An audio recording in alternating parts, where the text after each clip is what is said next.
வணக்கம். சென்னை மாநகராட்சிக்குட்பட்ட 182வது வார்டில் வசிக்கின்ற பர்மா காலனி திருவள்ளூர் நகரில் வசிக்கின்ற 45 வருடமாக வாழ்ந்து வருகின்றோம். 500க்கும் மேற்பட்ட குடும்பங்கள் இந்த பகுதியில் வாழ்ந்து வருகின்றன.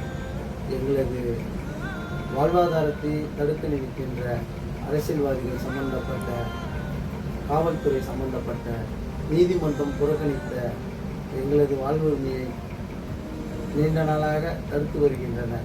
எங்களது வாழ்வுரிமைக்காக நாங்கள் வருகின்ற ஜூன் 30ஆம் தேதி செவ்வாய்க்கிழமை மாலை 6 மணிக்கு கந்தஞ்சாவடியில் நடைபெறுகின்ற பொதுக்கூட்டத்திற்கு அனைத்து தமிழக மக்களும் கலந்து கொள்ளுமாறு மிக தாழ்மையுடன் கேட்டுக்கொள்வோம். எங்கள் இல்லம் எங்கள் வாழ்வுரிமை, எங்கள் நிலம் எங்களுடைய வாழ்வுரிமை என்று கைகூப்பி வேண்டி விரும்பி கூப்பிட்டு வந்திருந்தோம்.